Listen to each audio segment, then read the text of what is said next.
Hi friends, welcome to Pendems kitchen.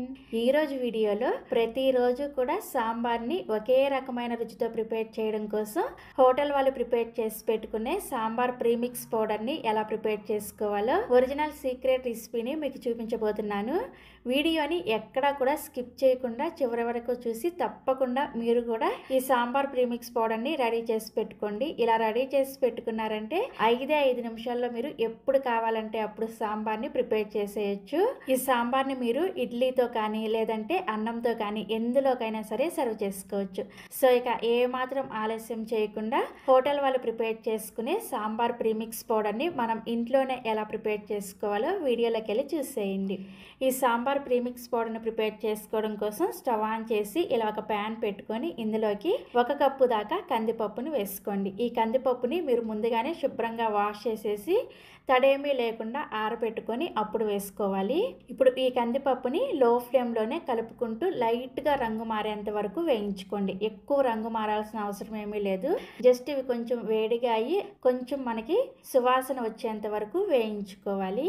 ఈ కందిపప్పుని మీరు ఎంత బాగా వేయించుకుంటారో సాంబార్ ప్రీమిక్స్ అనేది అంత టేస్టీగా కుదురుతుంది. సో తప్పకుండా దగ్గరే ఉండి కలుపుకుంటూ చూసారా, కందిపప్పు ఇలా లైట్గా రంగు మారేంత వరకు వేయించుకోవాలి. ఇలా వేయించుకున్న ఈ కందిపప్పుని ఒక పెద్ద ప్లేట్లోకి వేసేసుకొని చల్లారబెట్టుకోండి. నెక్స్ట్ ఇప్పుడు సేమ్ ఇదే ప్యాన్లోకి ఒక 7 నుంచి 8 వరకు కాశ్మీరీ మిర్చిని కానీ లేదంటే గుంటూరు మిర్చిని కానీ ఏవైనా సరే ఎండుమిర్చిని మీరు తినే కారానికి తగ్గట్టుగా ఒక 7 నుంచి 8 వరకు ఎండుమిర్చిని తీసుకొని వాటిని ఈ విధంగా 2-3 ముక్కలుగా తుంచుకొని వేసుకోండి.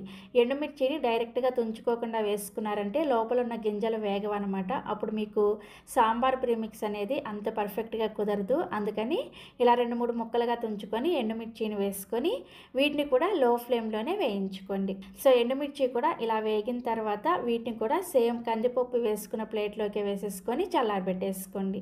నెక్స్ట్ ఇప్పుడు సేమ్ ప్యాన్లోకి ఒక 2 రెమ్మల దాకా కరివేపాకుని శుభ్రంగా కడిగేసి తడేమీ లేకుండా ఆరబెట్టుకున్న తర్వాత ఆ కరివేపాకుని వేసుకొని ఈ కరివేపాకు కూడా క్రిస్పీగా అయ్యేంత వరకు లో ఫ్లేమ్లోనే కలుపుకుంటూ వేయించుకోవాలి. సో ఒక 2 నిమిషాలు వేయించుకుంటే కరివేపాకు చూసారా ఇలా చక్కగా క్రిస్పీగా వేగుతుంది. ఇలా వేయించుకున్న ఈ కరివేపాకును కూడా సేమ్ ప్లేట్లోకి వేసుకొని చల్లారబెట్టేసుకోండి.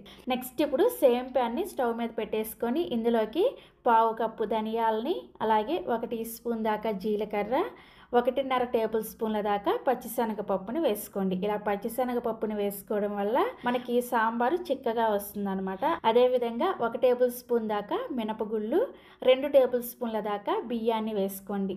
బియ్యాన్ని ఖచ్చితంగా వేసుకోండి. ఈ బియ్యాన్ని వేసుకోవడం వల్లే మీకు సాంబార్ అనేది హోటల్ టెక్స్చర్లో పర్ఫెక్ట్గా వస్తుంది.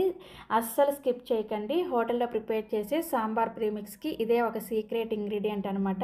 ఇవన్నీ వేసుకున్న తర్వాత వీటిని కూడా లో ఫ్లేమ్లోనే కలుపుకుంటూ ఇవి కొంచెం వేడిగా అయ్యి మంచి సువాసన వచ్చేంత వరకు వేయించుకోండి. దినుసుల్ని మీరు కొంచెం మార్చేసినా సరే సాంబార్ ప్రీమిక్స్ టేస్ట్ అంతా చేంజ్ అయిపోతుంది. అందుకని దగ్గరే ఉండి అన్నిటిని కూడా కొంచెం లైట్గా రంగు మారేంత వరకు మాత్రమే వేయించుకోవాలి. అస్సలు మాడకూడదు. ఈ దినుసుల్లో ఏ ఒక్కటి మాడినా కానీ మీకు సాంబార్ టేస్ట్ అంతా చేంజ్ అయిపోతుంది. సో ఇవి కొంచెం ఈ విధంగా వేగిన తర్వాత వీటిని కూడా సేమ్ ప్లేట్లోకి వేసుకొని చల్లారబెట్టేసుకోండి. నెక్స్ట్ ఇప్పుడు సేమ్ ప్యాన్లోకి ఒక పెద్ద నిమ్మకాయ సైజ్ అంతా చింతపండుని ఈ విధంగా విడివిడిగా చేసుకొని వేసుకోండి. మీరు పులుపుని ఎక్కువగా ఇష్టపడే వాళ్ళైతే ఇంకొంచెం చింతపండుని పెంచి కూడా వేసుకోవచ్చు. సో ఈ విధంగా చింతపండుని సపరేట్గా వేసుకున్న తర్వాత ఈ చింతపండుని కూడా ఒక 2-3 నిమిషాల పాటు లో ఫ్లేమ్లోనే వేయించుకోండి. చింతపండుని డైరెక్ట్గా వేసేసి గ్రైండ్ చేసేసారంటే మనకి సాంబార్ ప్రీమిక్స్ అనేది పౌడర్ లాగా రాకుండా ముద్దలాగా వచ్చేస్తుంది అనమాట. అందుకని చింతపండుని ఇలా లైట్గా వేయించుకొని వేసుకున్నారంటే చక్కగా ఇది పొడిలాగా అయిపోతుంది. సో చింతపండు ఇలా చక్కగా వేగిన తర్వాత ఈ చింతపండుని సేమ్ ప్యాన్లో ఉంచేసుకొని పూర్తిగా చల్లారనివ్వండి. సో మనం వేయించుకున్న ఈ దినుసులన్నీ కూడా పూర్తిగా చల్లారిన తర్వాత మీకు చూపిస్తున్నాను చూసారా, ఈ ఎండుమిర్చి ఈ విధంగా కరకరలాడుతూ ఉండాలన్నమాట. మనం తుంచితే ఈజీగా బ్రేక్ అయిపోవాలి. ఈ విధంగా క్రిస్పీగా అయ్యేంత వరకు వేయించుకోవాలి. అదే విధంగా కరివేపాకు కూడా చూసారా ఈ విధంగా మనం చేతితో నలిపితే పొడిలాగా అయిపోవాలి. ఈ విధంగా వేయించుకుంటేనే మీకు పౌడర్ అనేది ఎక్కువ రోజులు నిలవ ఉంటుంది అనమాట. అదే విధంగా సాంబార్ ప్రీమిక్స్ కూడా టేస్టీగా కుదురుతుంది. సో ఇలా వేయించుకొని పూర్తిగా చల్లారిన ఈ దినుసులన్నీ కూడా మిక్సీ జార్లోకి వేసేసుకోండి. నెక్స్ట్ ఇందులోకి రుచికి సరిపడా ఉప్పుని, అదేవిధంగా 2 టీ స్పూన్ల దాకా కారాన్ని వేసుకోండి. తర్వాత ఇందులోనే ఒక 2 టేబుల్ స్పూన్ల దాకా సాంబార్ పౌడర్ని వేసుకోండి. నేను ఇక్కడ ఎంటీఆర్ సాంబార్ పౌడర్ని వేసుకుంటున్నాను. మీరు ఏ బ్రాండ్ సాంబార్ పౌడర్ వేసుకున్నా కానీ నో ప్రాబ్లం. తర్వాత ఇందులోకి 1 టేబుల్ స్పూన్ దాకా తురిమిన బెల్లాన్ని వేసుకోండి. ఇలా బెల్లాన్ని వేసుకుంటేనే మీకు పులుపు, కారం అన్నీ కూడా బ్యాలెన్స్ అయ్యి మనకి సాంబార్ టేస్టీగా కుదురుతాయి అనమాట. అందుకని ఖచ్చితంగా ఇలా 1 టేబుల్ స్పూన్ దాకా తురిమిన బెల్లాన్ని వేసుకోండి. సో ఇవన్నీ వేసుకున్న తర్వాత వీటన్నిటిని కూడా పౌడర్ లాగా గ్రైండ్ చేసుకోవాలి. మిక్సీని మధ్య మధ్యలో ఆపుకుంటూ ఎక్కడా కూడా గడ్డల్లాగా లేకుండా బాగా మెత్తగా ఈ విధంగా గ్రైండ్ చేసుకోవాలి. చూసారా, ఇక్కడ నేను మీకు చూపిస్తున్నాను చూడండి. ఈ విధంగా మెత్తగా పౌడర్ లాగా గ్రైండ్ చేసుకున్న తర్వాత ఇప్పుడు ఇందులోకి పూర్తిగా చల్లారిన చింతపండుని వేసుకోవాలి. చింతపండు చూసారా, ఈ విధంగా గలగలలాడుతూ ఉండాలన్నమాట. ఇలా వేయించుకుంటేనే మీకు ఇది చక్కగా పౌడర్ లాగా అవుతుంది. వేడిగా ఉన్నప్పుడు కొంచెం మెత్తగా అనిపిస్తుంది, కానీ పూర్తిగా చల్లారిన తర్వాత చూస్తే చక్కగా ఇది గలగలలాడుతూ ఉంటుంది. ఇప్పుడు ఈ చింతపండును కూడా మిక్సీ జార్లోకి వేసుకొని ఒకసారి స్పూన్తో కలుపుకోండి. ఈ పౌడర్లో చింతపండు కలిసేటట్లుగా కలుపుకున్నారంటే చక్కగా గ్రైండ్ అవుతుంది అనమాట. సో ఈ విధంగా కలుపుకున్న తర్వాత మూత పెట్టేసి మళ్ళీ దీన్ని మెత్తటి పౌడర్ లాగా గ్రైండ్ చేసుకోండి. మీకు ఎంత వీలైతే అంత మెత్తటి పౌడర్ లాగా గ్రైండ్ చేసుకోండి. సో మొత్తానికి సాంబార్ ప్రీమిక్స్ని ఈ విధంగా గ్రైండ్ చేసేసుకొని రెడీగా పక్కన పెట్టేసుకోండి. ఇప్పుడు ఈ సాంబార్ ప్రీమిక్స్కి తాలింపు పెట్టుకోవడం కోసం సేమ్ ప్యాన్లోకి 1 టేబుల్ స్పూన్ దాకా నూనె వేసుకొని వేడి చేసుకోండి. నూనె వేడైన తర్వాత 1/2 టీ స్పూన్ దాకా ఇంగువాని వేసుకోండి. ఇంగువాని ఖచ్చితంగా వేసుకోవాలి. నెక్స్ట్ ఇందులోకి 1 టీ స్పూన్ దాకా ఆవాలు, అదేవిధంగా ఒక 2-3 వరకు కరివేపాకు రెమ్మలు, అలాగే ఒక 4-5 వరకు ఎండుమిర్చిని కూడా ఇలా చిన్న ముక్కలుగా తుంచుకొని వేసుకొని తాలింపుని లో ఫ్లేమ్లోనే వేయించుకోండి. సో తాలింపు ఇలా చక్కగా వేగిన తర్వాత మంటని లో ఫ్లేమ్లోనే ఉంచుకొని మనం గ్రైండ్ చేసుకున్న ఈ సాంబార్ ప్రీమిక్స్ పౌడర్ని వేసేసి తాలింపులో కలిసేటట్లుగా చక్కగా కలిపేసుకోండి. మంటని లో ఫ్లేమ్లో ఉంచుకొని మాత్రమే కలుపుకోవాలి. జస్ట్ ఒకసారి ఇలా కలుపుకున్న తర్వాత వెంటనే స్టవ్ ఆఫ్ చేసేయండి. ఎక్కువసేపు దీన్ని వేయించేశారంటే ఈ పౌడర్ అంతా కూడా మాడిపోతుంది అనమాట. అందుకని జస్ట్ ఒకసారి అలా కలిపేసుకొని ఒక 30 సెకండ్స్ పాటు అంతే, అంతకన్నా ఎక్కువసేపు స్టవ్ ఆన్లో ఉంచొద్దు. కలిపేసుకొని స్టవ్ ఆఫ్ చేసేసి ఈ పౌడర్ని పూర్తిగా చల్లారనివ్వండి. ఎక్కడ కూడా వేడనేది లేకుండా పూర్తిగా చల్లారిన తర్వాత మాత్రమే ఈ పౌడర్ని మీరు ఏదైనా ఒక ఎయిర్ టైట్ కంటైనర్లో పెట్టేసుకొని బయట పెట్టుకుంటే 3 నెలల పాటు, లేదంటే ఫ్రిడ్జ్లో పెట్టుకున్నారంటే 6 నెలల పాటు స్టోర్ చేసుకోవచ్చు. సో మనం సాంబార్ని ప్రిపేర్ చేసుకోవడం కోసం హోటల్లో ప్రిపేర్ చేసే సాంబార్ ప్రీమిక్స్ని రెడీ చేసేసుకున్నాం కదా. ఇక ఈ సాంబార్ ప్రీమిక్స్ తోటి సాంబార్ని ఎలా ప్రిపేర్ చేసుకోవాలో కూడా చూపిస్తాను. సాంబార్ని ప్రిపేర్ చేసుకోవడం కోసం స్టవ్ మీద ఇలా ఒక కుక్కర్ని పెట్టుకొని ఇందులోకి 1 టేబుల్ స్పూన్ దాకా నూనెను వేసుకొని వేడి చేసుకోండి. నూనె వేడైన తర్వాత ఇందులోకి మీకు నచ్చిన వెజిటేబుల్స్ ఏవైనా సరే వేసుకోండి. నేనైతే ఇక్కడ కొన్ని సాంబార్ ఉల్లిపాయలు, ఒక మీడియం సైజ్ క్యారెట్ ముక్కలు, అలాగే 4-5 మునక్కాడ ముక్కలు, 2 బెండకాయల ముక్కలు, అదేవిధంగా సొరకాయ ముక్కలు, అలాగే టమాటో ముక్కల్ని వేసుకున్నాను. మీరు ఇవే కాకుండా మీ ఫేవరెట్ వెజిటేబుల్స్ ఏవైనా సరే వేసుకోవచ్చు. బీన్స్ వేసుకోవచ్చు, గుమ్మడికాయ ముక్కలు వేసుకోవచ్చు, వంకాయ ముక్కలు వేసుకోవచ్చు, అదేవిధంగా బంగాళదుంప ముక్కలు కూడా వేసుకోవచ్చు. మీకు ఇంట్లో ఏవి అవైలబుల్గా ఉంటే ఆ వెజిటేబుల్స్ వేసుకోవచ్చు. అన్నీ కూడా 2-3 ముక్కలు వేసుకుంటే సరిపోతుంది. ఇలా కూరగాయ ముక్కల్ని వేసుకున్న తర్వాత దీని మీద కొద్దిగా సాల్ట్ని వేసుకోండి. అదేవిధంగా ఒక 1/2 టీ స్పూన్ దాకా పసుపును కూడా వేసేసుకొని ఈ కూరగాయ ముక్కల్ని జస్ట్ ఒక్క 2 నిమిషాల పాటు లో టు మీడియం ఫ్లేమ్లో వేయించుకోండి. మరి ఎక్కువసేపు వేయించాల్సిన అవసరం ఏం లేదు. జస్ట్ ఒక 2 నిమిషాల పాటు వేయించుకున్న తర్వాత ఇప్పుడు ఇందులోకి 3 గ్లాసుల వరకు నీళ్ళని వేసుకోండి. ఇవి వచ్చేసి 750 ml ఉంటాయి అనమాట. అంటే ఒక 3/4 లీటర్ వరకు నీళ్ళను పోసుకోవాలి. మనం మంచినీళ్ళు తాగే గ్లాస్ ఉంటుంది కదా, ఆ గ్లాస్ తోటి 3 గ్లాసుల నీళ్ళను పోసుకోండి. అదేవిధంగా మనం ప్రిపేర్ చేసుకున్న ఈ సాంబార్ ప్రీమిక్స్ని కూడా 3 టేబుల్ స్పూన్ల వరకు వేసుకోండి. ఇలా సాంబార్ ప్రీమిక్స్ని వేసుకున్న తర్వాత ఒకసారి కలిపేసుకొని కుక్కర్ మూత పెట్టేసి విజిల్ పెట్టుకొని జస్ట్ ఒక్క విజిల్ వచ్చేంత వరకు మాత్రమే మీడియం ఫ్లేమ్లో ఈ సాంబార్ని ఉడికించుకోండి.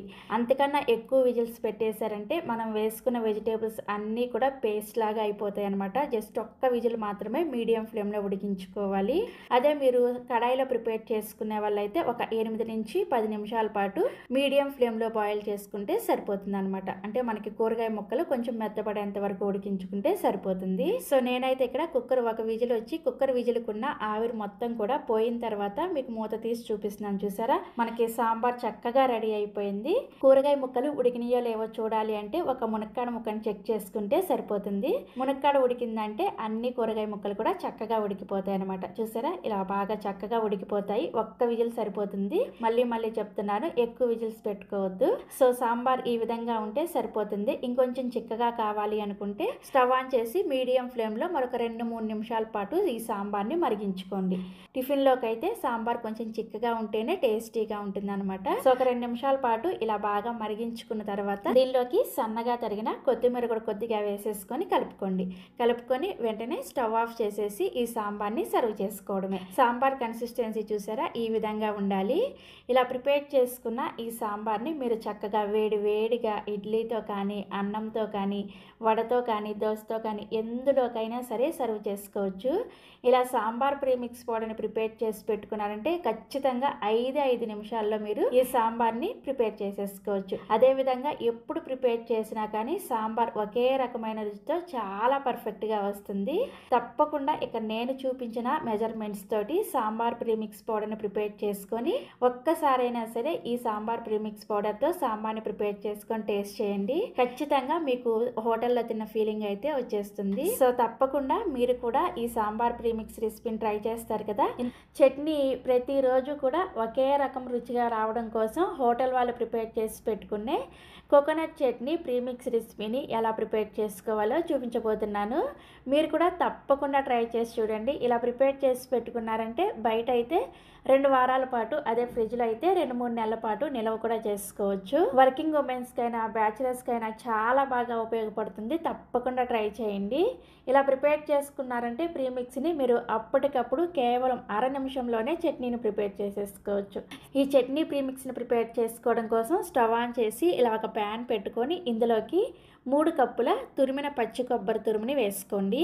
మీరు ఈ పచ్చి కొబ్బరి ప్లేస్లో డెసికేటెడ్ కోకోనట్ అండి ఎండు కొబ్బరి పొడి దొరుకుతుందనమాట. ఆ ఎండు కొబ్బరి పొడి అయినా సరే వేసుకోవచ్చు. నా దగ్గర అయితే ప్రస్తుతానికి పచ్చి కొబ్బరి ఎక్కువగా ఉందన్నమాట. అందుకని నేను ఇలా చట్నీ ప్రీమిక్స్ని ప్రిపేర్ చేసేసుకుంటున్నాను. నా దగ్గర ఎప్పుడు కొబ్బరి ఎక్కువగా ఉన్నా కానీ ఇలా ప్రీమిక్స్ చేసి పెట్టేసుకుంటాను. అప్పుడు ఎప్పుడు కావాలంటే అప్పుడు మనం చక్కగా ఈ ప్రీమిక్స్తో చట్నీని ప్రిపేర్ చేసేసుకోవచ్చు. ఈ కొబ్బరిని ఖచ్చితంగా లో ఫ్లేమ్లోనే అస్సలు రంగు మారకుండా పొడిగా అయ్యేంత వరకు వేయించుకోవాలి. దగ్గరే ఉండి కలుపుకుంటూ వేయించుకోవాలి. కొంచెం పక్కకి వెళ్ళినా కానీ ఈ కొబ్బరి అనేది రంగు మారిపోతుంది అనమాట. అప్పుడు చట్నీ టేస్ట్ అంతా కూడా చేంజ్ అయిపోతుంది. ముందే చెప్పాను కదా, మీరు కావాలంటే మార్కెట్లో దొరికే డెసికేటెడ్ కోకోనట్ను కూడా తీసుకోవచ్చు. అది కూడా 3 కప్పుల దాకా వేసుకోవాలి. దాన్ని అయితే జస్ట్ కొంచెం వేడిగా అయ్యేంత వరకు వేయించుకుంటే సరిపోతుంది అనమాట. సో కొబ్బరి చూసారా, ఈ విధంగా చక్కగా వేగి అస్సలు రంగు మారకుండా ఇలా పొడిగా వచ్చేంత వరకు వేయించుకున్న తర్వాత ఈ కొబ్బరిని ఒక పెద్ద ప్లేట్లోకి వేసేసుకొని పూర్తిగా చల్లారనివ్వండి. నెక్స్ట్ ఇప్పుడు సేమ్ ప్యాన్లోకి అదే కప్పుతోటి 1 కప్పు పుట్నాల పప్పుని వేసుకోండి. వీటినే వేయించిన శనగపప్పు, అదేవిధంగా చట్నీ పప్పు అని కూడా అంటారు. ఈ పుట్నాల పప్పు కూడా అస్సలు రంగు మారకుండా జస్ట్ ఒక 2 నిమిషాల పాటు లో ఫ్లేమ్లో ఇవి కొంచెం వేడిగా అయ్యేంత వరకు వేయించుకోండి. అంటే ఇవి కొంచెం వేడిగా అయితే క్రిస్పీగా అవుతాయి కదా. క్రిస్పీగా అయితే మనం గ్రైండ్ చేసుకోవడానికి పర్ఫెక్ట్గా ఉంటుందన్నమాట. అందుకోసం ఇవి జస్ట్ మనం చేతితో తాగగలిగినంత వేడిగా అయ్యే వరకు లో ఫ్లేమ్లో వేయించుకోవాలి. ఇలా వేయించుకున్న ఈ పుట్నాల పప్పును కూడా సేమ్ మనం కొబ్బరి వేసుకున్న ఈ ప్లేట్లోకి వేసేసుకొని చల్లారనివ్వండి. నెక్స్ట్ ఇప్పుడు సేమ్ ప్యాన్లోకి ఒక 1/2 టీ స్పూన్ దాకా నూనెను వేసుకొని వేడి చేసుకోండి. నూనె వేడైన తర్వాత 1 టేబుల్ స్పూన్ దాకా పచ్చిశనగపప్పుని వేసుకొని ఈ పచ్చిశనగపప్పుని కూడా లో ఫ్లేమ్లోనే కొంచెం లైట్గా రంగు మారేంత వరకు వేయించుకోవాలి. మరీ ఎక్కువ రంగు మారిపోకూడదు, జస్ట్ లైట్గా రంగు మారితే సరిపోతుంది. ఇలా పచ్చిశనగపప్పుని వేయడం వల్ల చట్నీ మనకి చక్కగా క్రీమీగా వస్తుంది అనమాట. సో చూసారా, ఇలా వేయించుకున్న తర్వాత ఈ పచ్చిశనగపప్పుని కూడా సేమ్ ప్లేట్లోకి వేసేసుకొని పూర్తిగా చల్లారనివ్వండి. నెక్స్ట్ ఇప్పుడు సేమ్ ప్యాన్లోకి మరొక టీ స్పూన్ దాకా నూనెను వేసుకొని వేడి చేసుకోండి. నూనె వేడైన తర్వాత మీరు తినే కారానికి తగ్గట్టుగా ఒక 10 నుంచి 12 వరకు పచ్చిమిర్చిని తీసుకొని ఇలా చిన్న ముక్కలుగా కట్ చేసుకొని వేసుకోండి. మీరు ఈ పచ్చిమిర్చి ప్లేస్లో ఎండుమిర్చిని కూడా వేసుకోవచ్చు. ఎండుమిర్చి వేసుకున్నారంటే చట్నీ మీకు రెడ్ కలర్లో వస్తుంది అనమాట. హోటల్లో అయితే ఇలా పచ్చిమిర్చి వేసే ప్రిపేర్ చేస్తారు. ఈ పచ్చిమిర్చిని కూడా క్రిస్పీగా అయ్యి ఎక్కడా కూడా మాయిశ్చర్ లేకుండా పర్ఫెక్ట్గా వేయించుకోవాలి. ఎక్కడైనా సరే తడున్నా కానీ పచ్చిమిర్చి సరిగా వేగకపోయినా కానీ మీకు చట్నీ ప్రీమిక్స్ అనేది నిలవ ఉండదన్నమాట. అదేవిధంగా చట్నీ ప్రీమిక్స్ని గ్రైండ్ చేసుకునేటప్పుడు మీకు ముద్దగా వస్తుంది అనమాట. సో చూసారా, ఈ విధంగా పచ్చిమిర్చిని క్రిస్పీగా అయ్యేంత వరకు వేయించేసుకొని ఈ పచ్చిమిర్చిని కూడా సేమ్ ప్లేట్లోకి వేసేసుకొని పూర్తిగా చల్లారనివ్వండి. ఇవన్నీ చల్లారేలోపు మనం చక్కగా చట్నీ ప్రీమిక్స్ కోసం పోపును పెట్టేసుకుందాము. పోపు కోసం సేమ్ ప్యాన్లోకి 1 టీ స్పూన్ దాకా నూనె వేసుకొని వేడి చేసుకోండి. ఎప్పుడైనా సరే ప్రీమిక్స్ని ప్రిపేర్ చేసుకునేటప్పుడు నూనెను ఎక్కువగా వాడకూడదు. నూనె ఎక్కువగా వాడారంటే మీకు ప్రీమిక్స్ పొడిగా రాకుండా ముద్దలాగా వస్తుందన్నమాట. నూనె వేడైన తర్వాత 1 టీ స్పూన్ ఆవాలు, 1 టీ స్పూన్ మినపగుళ్ళు, 1/2 టీ స్పూన్ దాకా జీలకర్ర వేసుకొని ఈ పోపు దినుసుల్ని లో ఫ్లేమ్లో వేయించుకోవాలి. ఇలా వేగిన తర్వాత 4-5 ఎండుమిర్చిని ఇలా తుంచుకొని వేసుకోండి. అదేవిధంగా 1 రెమ్మ కరివేపాకును కూడా వేసేసుకొని తాలింపును చక్కగా లో ఫ్లేమ్లోనే ఇలా వేయించేసుకొని రెడీగా పక్కన పెట్టేసుకోండి. తాలింపు కూడా పూర్తిగా చల్లారిపోవాలన్నమాట. సో మనం తాలింపు పెట్టుకునే లోపు మనం ముందుగా వేయించుకున్న ఈ కొబ్బరి మిశ్రమం కూడా పూర్తిగా చల్లారిపోయింది. ఇప్పుడు దీన్ని మిక్సీ జార్లోకి వేసేసుకోండి. పూర్తిగా చల్లారిన తర్వాత మాత్రమే మిక్సీ జార్లో వేసుకోవాలి. కొంచెం వేడిగా ఉన్నా కానీ మీకు ఈ ప్రీమిక్స్ అనేది పొడిగా గ్రైండ్ అవ్వదన్నమాట. సో ఇలా మిక్సీ జార్లోకి వేసుకున్న తర్వాత ఇందులోకి రుచికి సరిపడా ఉప్పును కూడా వేసేసుకొని మిక్సీని మధ్యలో ఆన్ ఆఫ్ చేసుకుంటూ పౌడర్ లాగా దీన్ని గ్రైండ్ చేసుకోండి. మరీ మెత్తటి పౌడర్ లాగా అవసరం లేదు. కొంచెం లైట్గా బరకగా ఉండేటట్లుగా గ్రైండ్ చేసుకుంటే చట్నీ మనకి చాలా టేస్టీగా వస్తుంది అనమాట. సో చూసారా, ఈ విధంగా చట్నీ ప్రీమిక్స్ని పొడిగా గ్రైండ్ చేసుకోవాలి. మీరు మిక్సీని ఆన్ చేసి అలా వదిలేశారంటే మాత్రం మీకు చట్నీ ప్రీమిక్స్ ఇలా పొడిగా రాదు, ముద్దలాగా వచ్చేస్తుంది, గుర్తుపెట్టుకోండి. సో ఇలా గ్రైండ్ చేసుకున్న ఈ చట్నీ ప్రీమిక్స్ని మనం ముందుగానే ఆల్రెడీ తాలింపు వేసుకొని రెడీగా పెట్టుకున్నాం కదా. ఈ తాలింపు పూర్తిగా చల్లారిన తర్వాత ఈ ప్రీమిక్స్ని వేసేసి తాలింపు అంతా కూడా చక్కగా ప్రీమిక్స్లో కలిసేటట్లుగా కలుపుకోండి. ఇలా కలుపుకున్న తర్వాత ఈ చట్నీ ప్రీమిక్స్ మనం మిక్సీలో వేసుకొని గ్రైండ్ చేసుకున్నాం కాబట్టి కొంచెం వేడిగా ఉంటుంది. పూర్తిగా చల్లారిన తర్వాత ఏదైనా ఒక ఎయిర్ టైట్ కంటైనర్లోకి ట్రాన్స్ఫర్ చేసేసుకొని బయట అయితే 2-3 వారాల పాటు, అదేవిధంగా ఫ్రిడ్జ్లో పెట్టుకుంటే 2-3 నెలల పాటు నిల్వ చేసుకోవచ్చు. 2 వారాలకు ఒకసారి ఇలా చట్నీ ప్రీమిక్స్ రెడీ చేసి పెట్టేసుకున్నారంటే మీరు ఎప్పుడు కావాలంటే అప్పుడు చక్కగా మీరు చట్నీని ప్రిపేర్ చేసేసుకోవచ్చు. అదేవిధంగా ఒక్కొక్కసారి ఒక్కరికి చట్నీ ప్రిపేర్ చేయాలంటే కష్టంగా ఉంటుంది కదా, ఆ టైంలో చాలా బాగా ఉపయోగపడుతుంది. సో ఇలా ప్రిపేర్ చేసుకున్న ఈ చట్నీ ప్రీమిక్స్ని మీకు కావాల్సినంత తీసుకొని ఇందులోకి కొద్దిగా నీళ్ళని వేసుకుంటూ మీకు చట్నీ కన్సిస్టెన్సీ ఎలా కావాలో చూసుకొని కలుపుకోండి. అంతే, నీళ్ళు వేసి కలుపుకున్నామంటే మనకి చక్కగా చట్నీ రెడీ అయిపోతుంది. చాలా పర్ఫెక్ట్గా వస్తుంది, చాలా టేస్టీగా కూడా ఉంటుంది. మీరు డెసికేటెడ్ కోకోనట్ యూస్ చేశారంటే మీకు చట్నీ ఇంకా బాగా తెల్లగా వస్తుంది అనమాట. సో తప్పకుండా మీరు కూడా హోటల్ వాళ్ళు ప్రిపేర్ చేసి పెట్టుకునే ఈ చట్నీ ప్రీమిక్స్ని ట్రై చేసి చూడండి. ఇడ్లీ ప్రీమిక్స్ పౌడర్ని ఎలా ప్రిపేర్ చేసుకోవాలో చూపించబోతున్నాను. వర్కింగ్ ఉమెన్స్కి కానీ లేదంటే బ్యాచిలర్స్కి కానీ ఈ ప్రీమిక్స్ పౌడర్ ఉంటే చాలా ఉపయోగపడుతుంది. పప్పు నానబెట్టుకోవడం, అలాగే వాటిని రుబ్బుకోవడం, ఇలాంటివన్నీ కూడా బ్యాచిలర్స్కి కానీ వర్కింగ్ ఉమెన్స్కి కానీ చాలా కష్టంగా ఉంటుంది కదా. ఇలా ఒక్కసారి ఇడ్లీ ప్రీమిక్స్ పౌడర్ని చేసి పెట్టుకుంటే చాలు. మనకి బయట అయితే 3 నెలల పాటు, అలాగే ఫ్రిడ్జ్లో అయితే 6 నెలల పాటు నిల్వ ఉంటుంది. చూడండి ఇడ్లీ ఎంత మెత్తగా స్పాంజీలాగా ఉన్నాయో కదా. ఇందులో మనం వంట సోడా కానీ ఈనో కానీ ఏమి వేయము, అయినా కానీ ఇడ్లీ చాలా మెత్తగా దూదుల్లాగా వస్తాయి. సో ఇక లేట్ చేయకుండా ఈ ఇడ్లీ ప్రీమిక్స్ పౌడర్ని ఎలా తయారు చేసుకోవాలో ఈ వీడియోలోకి వెళ్ళి చూసేయండి. ఈ ఇడ్లీ ప్రీమిక్స్ పౌడర్ని ప్రిపేర్ చేసుకోవడానికి స్టవ్ ఆన్ చేసి ఇలా ఒక ప్యాన్ పెట్టుకొని అందులోకి 1/4 కప్పు మినపగుళ్ళని వేసుకొని లో ఫ్లేమ్లో ఒక 4-5 నిమిషాల పాటు వేయించుకోవాలి. ఇలా వేయించుకోవడం వలన మనం గ్రైండ్ చేసుకోవడానికి చాలా ఈజీగా ఉంటుందన్నమాట. మీరు ఈ మినపగుళ్ళకి బదులుగా మినప్పప్పును కూడా వాడుకోవచ్చు. ఈ మినపగుళ్ళు అస్సలు రంగు మారకూడదు. రంగు మారకుండా జస్ట్ ఒక 4-5 నిమిషాల పాటు వేయించుకుంటే సరిపోతుంది. మరీ ఎక్కువసేపు వేయించుకోవద్దు. కరెక్ట్గా ఒక 5 నిమిషాల పాటు లో ఫ్లేమ్లో కలుపుకుంటూ వేయించుకుంటే సరిపోతుంది. మనం చేత్తో పట్టుకొని చూస్తే మినపగుళ్ళు బాగా వేడిగా ఉండాలన్నమాట. ఇప్పుడు స్టవ్ ఆఫ్ చేసేసి వీటిని పూర్తిగా చల్లారనివ్వాలి. ఈ మినపగుళ్ళు అస్సలు వేడి లేకుండా పూర్తిగా చల్లారిన తర్వాత ఒక మిక్సీ జార్లో వేసుకొని వీలైనంత మెత్తగా గ్రైండ్ చేసుకోవాలి. ఈ మినపగుళ్ళు పూర్తిగా చల్లారక ముందే మీరు గ్రైండ్ చేశారంటే ఇవి పౌడర్ లాగా రాకుండా ముద్ద ముద్దగా గ్రైండ్ అయిపోతాయి అన్నమాట. అందుకని పూర్తిగా చల్లారాకే ఇలా మెత్తగా పౌడర్ లాగా గ్రైండ్ చేసుకొని ఒక జల్లెల్లోకి వేసుకొని జల్లించుకోవాలి. మనకి బాగా మెత్తటి మినప్పిండి కావాలన్నమాట. అందుకోసం ఈ విధంగా జల్లించుకోవాలి. పిండిని జల్లించిన తర్వాత కొద్దిగా ఇలా రవ్వలాగా మిగిలిపోతుంది. మరీ ఎక్కువగా రవ్వ వస్తే మీరు మరొకసారి మిక్సీ జార్లో వేసుకొని గ్రైండ్ చేసుకొని మళ్ళీ జల్లించుకున్నారంటే మనకి మెత్తటి మినప్పిండి అనేది వస్తుందన్నమాట. ఇదంతా ప్రాసెస్ కష్టం అనిపిస్తే మనకి ఏ సూపర్ మార్కెట్లో అయినా ఈ మధ్య మినప్పిండి ఉరిద్దాల్ ఫ్లోర్ అని ప్యాకెట్స్ రూపంలో దొరుకుతుందన్నమాట. ఆ మినప్పిండి అయినా సరే మీరు తీసుకోవచ్చు. ఇలా జల్లించిన మినప్పిండిని కొలుచుకోవాలి. ఇక నేను తీసుకున్న మినపప్పు క్వాంటిటీకి నాకు కరెక్ట్గా 1 కప్పు మినప్పిండి అనేది వచ్చిందనమాట. ఇప్పుడు దీన్ని ఒక వెడల్పుగా ఉండే ప్లేట్లోకి వేసుకోండి. తర్వాత ఇదే మిక్సీ జార్లోకి ఒక అరకప్పు నుంచి 1/4 కప్పు వరకు కొద్దిగా మందంగా ఉండే అటుకులను వేసుకొని వీటిని కొద్దిగా లైట్గా బరకగా గ్రైండ్ చేసుకోవాలి. గ్రైండ్ చేసిన తర్వాత మీరు చేత్తో ఒకసారి ఇలా అని చూసారంటే కొద్దిగా మనకి రవ్వలాగా తగలాలన్నమాట. ఇలా గ్రైండ్ చేసుకున్న అటుకుల మిశ్రమాన్ని కూడా సేమ్ కప్పుతో కొలుచుకోవాలి. ఇలా కప్పుతో కొలుచుకుంటే మనకి 1/4 కప్పు అటుకుల మిశ్రమం అనేది వచ్చిందనమాట. ఈ అటుకుల పౌడర్ని కూడా ఈ మినపిండిలోకి వేసుకోండి. నెక్స్ట్ ఇందులోకి సేమ్ అదే కప్పుతోటి బాగా సన్నగా ఉన్న ఇడ్లీ రవ్వని ఒక 2 కప్పులు వేసుకోండి. ఇందులోనే మీ రుచికి సరిపడా ఉప్పును కూడా వేసుకోండి. సో కొలతల్ని మళ్ళీ ఒకసారి రిపీట్ చేస్తాను చూడండి. మనం ఇందులో 1 కప్పు మినప్పిండి, 1/4 కప్పు అటుకుల పౌడర్, అలాగే 2 కప్పుల ఇడ్లీ రవ్వ అండ్ రుచికి సరిపడా ఉప్పు, అంతే. ఇంకేమీ వేసుకోవాల్సిన అవసరం లేదు. ఇప్పుడు ఇవన్నీ కూడా బాగా కలిసేటట్లుగా కలుపుకోవాలి. ఇలా గరిటతో కలుపుకోవడం కన్నా కానీ చేత్తో అయితేనే బాగా కలుస్తుంది అనమాట.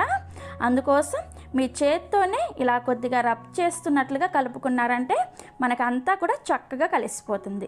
సో మొత్తం అంతా కూడా కలిపిన తర్వాత చూసారా మనకి ఇడ్లీ ప్రీమిక్స్ పౌడర్ రెడీ అయిపోయింది.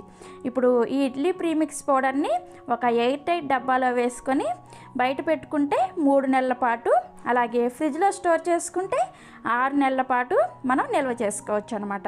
ఇలా స్టోర్ చేసుకొని మనం ఎప్పుడు కావాలంటే అప్పుడు ఇడ్లీని తయారు చేసేసుకోవచ్చు.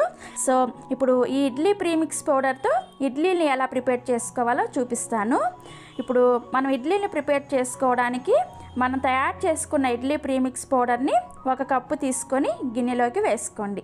నెక్స్ట్ సేమ్ అదే కప్పుతోటి 1 కప్పు నీళ్లు పోసుకొని ఈ పిండి ఉండలు లేకుండా చక్కగా ఒకే డైరెక్షన్లో కలుపుకోవాలి. గరిటతో అయినా విస్కర్తో అయినా సరే ఉండలు లేకుండా కలుపుకోవాలి. మీరు కావాలంటే చేత్తో అయినా సరే కలుపుకోవచ్చు. ఫస్ట్ 1 కప్పు నీళ్లు పోసుకొని కలుపుకుంటే పిండి ఇలా గట్టిగా ఉంటుందన్నమాట. మినప్పిండి అనేది నీళ్ళని పీల్చుకుంటూ ఉంటుందన్నమాట. అందుకోసం మనకి ఇలా గట్టిగా అయిపోతుంది. ఇప్పుడు ఇందులోకి మరొక అరకప్పు నీళ్లు పోసుకొని ఒకే డైరెక్షన్లో కలుపుకోవాలి. ఇలా ఒకే డైరెక్షన్లో కలుపుకోవడం వల్ల మనకి పిండిలో గాలి ఏర్పడుతుంది అనమాట. సో అందువల్ల మనకి ఇడ్లీ అనేది మెత్తగా వస్తాయి. సో పిండి అంతా కూడా కలిపిన తర్వాత చూపిస్తున్నాను చూసారా, మనకి నార్మల్గా ఇడ్లీ పిండి ఎలా అయితే కలుపుకుంటామో సేమ్ అదే కన్సిస్టెన్సీలో రెడీగా కలుపుకొని పెట్టుకోవాలి. ఇక్కడ నాకు 1.5 కప్పులు నీళ్లు పట్టాయి కదా, మీకు కూడా సేమ్ అలానే సరిపోతాయని ఏమీ లేదు. మనకి ఇక్కడ మినప్పిండి క్వాలిటీని బట్టి నీళ్ళు అనేది ఆధారపడి ఉంటాయన్నమాట. మీకు ఇంకొంచెం ఎక్కువ తక్కువ కూడా పట్టవచ్చు. మొత్తానికి ఇలా కలుపుకున్న తర్వాత ఈ పిండిని కనీసం ఒక 10 నుంచి 12 గంటల సేపు పులయ పెట్టుకోవాలి. మీరు రేపు మార్నింగ్ ఇడ్లీ చేసుకోవాలి అనుకుంటే ఈరోజు ఈవినింగ్ చక్కగా ఈ ప్రీమిక్స్ పౌడర్ని కలిపేసి పెట్టుకున్నారంటే మార్నింగ్ అంతా పిండి అంతా చక్కగా పులిసిపోతుంది. అప్పుడు వెంటనే ఇడ్లీని వేసేసుకోవచ్చు అనమాట. అంటే ఈ ఇడ్లీ ప్రీమిక్స్ పౌడర్తో చేసిన ఇడ్లీ పిండి అనేది పులవడానికి కొంచెం టైం ఎక్కువగా పడుతుంది. నెక్స్ట్ డే చూడండి మనకి పిండి అనేది చక్కగా పులిసింది కదా. మీరు ఒకవేళ పిండిని ఇలా పులయ పెట్టకుండా అప్పటికప్పుడు ఇన్స్టెంట్గా ఇడ్లీ చేయాలనుకుంటే 1 కప్పు ఇడ్లీ ప్రీమిక్స్ పౌడర్ని అలాగే 1 కప్పు పెరుగుని వేసుకొని తగినన్ని నీళ్లు పోసుకొని ఇడ్లీ పిండి కన్సిస్టెన్సీలో రెడీ చేసుకున్న తర్వాత అందులోకి చిటికెడు వంట సోడాని కూడా వేసుకొని కలుపుకోండి. అలా కలుపుకున్నారంటే మీరు వెంటనే ఇడ్లీని వేసేసుకోవచ్చు. కానీ ఇలా న్యాచురల్గా పిండిని పులియబెట్టడం వల్ల ఆరోగ్యానికి చాలా అంటే చాలా మంచిదన్నమాట. మనం ప్రిపేర్ చేసుకున్న ఇడ్లీ పిండి క్వాంటిటీకి మనకి ఒక 12 నుంచి 13 వరకు ఇడ్లీ అనేది రెడీ అవుతాయన్నమాట. సో మనకి ఇడ్లీ పిండి రెడీగా ఉంది కదా, ఇప్పుడు ఇడ్లీని ఉడికించుకోవడానికి ఇడ్లీ పాత్రను తీసుకొని అందులోకి ఒక 2 కప్పుల నీళ్ళను పోసుకొని దాని మీద మూత పెట్టేసి ఈ నీళ్ళని హై ఫ్లేమ్లో మరిగించుకోండి. ఈ నీళ్ళు మరుగుతూ ఉంటాయి. ఈలోపు ఇడ్లీ ప్లేట్లను తీసుకొని అందులోకి కొద్దిగా నూనె వేసుకొని ఇడ్లీ ప్లేట్లని నూనెతో కానీ లేదంటే నెయ్యితో కానీ గ్రీస్ చేసుకోండి. ఇలా చేసుకోవడం వల్ల మనకి ఇడ్లీ ఉడికిన తర్వాత ఈజీగా ఊడొస్తాయి అన్నమాట. సో ఇడ్లీ ప్లేట్లని ఇలా గ్రీస్ చేసుకున్న తర్వాత మనం ప్రిపేర్ చేసుకున్న పిండిని నార్మల్గా మనం ఇడ్లీ ఎలా అయితే పెట్టేసుకుంటామో సేమ్ అదే విధంగా పెట్టేసుకోండి. ఇక్కడ నేను ప్రిపేర్ చేసిన ఇడ్లీ పిండి క్వాంటిటీకి నాకు వచ్చేసి 12 ఇడ్లీ అనేది రెడీ అయ్యాయి అనమాట. సో ఇడ్లీ ప్లేట్లని ఇలా సెట్ చేసుకున్న తర్వాత ఇప్పుడు ఆల్రెడీ మనం స్టవ్ మీద ఇడ్లీ పాత్రలో నీళ్లు పెట్టి మరిగించుకుంటున్నాం కదా, ఆ నీళ్ళలో ఇడ్లీ స్టాండ్ పెట్టేసి మూత పెట్టుకొని వీటిని ఒక్క 10 నిమిషాల పాటు మీడియం ఫ్లేమ్లో ఉడికించుకోవాలి. 10 నిమిషాల తర్వాత మూత తీసేసి మీ చేతిని ఒకసారి నీళ్ళతో తడి చేసుకొని చెక్ చేసుకోండి. మీ చేతికి పిండి ఏమీ అతుక్కోవట్లేదు అంటే మనకి ఇడ్లీ అనేది చక్కగా ఉడికిపోయినట్లే. ఇప్పుడు వెంటనే స్టవ్ ఆఫ్ చేసేసి ఈ ఇడ్లీ పాత్ర పైన మూత ఉంది చూసారా, దీనిని పూర్తిగా క్లోజ్ చేయకుండా ఇలా కొద్దిగా ఓపెన్గా ఉండేటట్లుగా క్లోజ్ చేసుకొని ఒక 2 నిమిషాల పాటు అలా వదిలేసేయండి.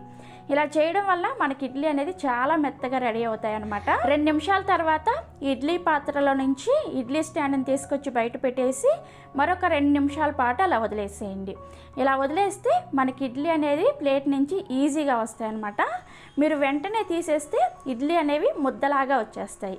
సో అందుకని ఇవి కొద్దిగా చల్లారిన తర్వాత ఒక స్పూన్ని నీళ్ళతో తడి చేసుకొని ఈ ఇడ్లీ ప్లేట్లలో నుంచి ఇడ్లీని నెమ్మదిగా తీసేసుకోండి. ఇడ్లీ చూసారా ఎంత మెత్తగా ఎంత చక్కగా వచ్చిందో. నేను ఇక్కడ ఇడ్లీని తుంచి కూడా చూపిస్తున్నాను చూడండి. మీకు ఇడ్లీ చూస్తేనే అర్థమైపోతుంది కదా లోపల వరకు కూడా ఎంత చక్కగా వచ్చిందో. ఇదే విధంగా మిగిలిన ప్లేట్లలో నుంచి కూడా ఇడ్లీని తీసుకొని మీకు నచ్చిన చట్నీతో కానీ లేదంటే సాంబార్తో కానీ సర్వ్ చేసుకోండి. చాలా అంటే చాలా టేస్టీగా అనిపిస్తాయి. మీరు ఎవరైనా గెస్ట్లు వచ్చినప్పుడు అప్పటికప్పుడు కూడా మనం ఇడ్లీని ప్రిపేర్ చేసి పెట్టచ్చు. ఇడ్లీ ప్రీమిక్స్ పౌడర్తో చేసిన ఇడ్లీ అంటే ఎవ్వరూ నమ్మరు అనమాట, అంత బాగా వస్తాయి. తప్పకుండా మీరు కూడా ట్రై చేసి చూడండి. ట్రై చేసిన తర్వాత మీకు ఎలా అనిపించింది అనేది కూడా కింద కామెంట్ సెక్షన్లో నాతో షేర్ చేసుకోండి. అలాగే ఈ వీడియో మీకు నచ్చితే ఒక లైక్ చేసి మీ ఫ్రెండ్స్కి రిలేటివ్స్కి కూడా షేర్ చేయండి. Thanks for watching.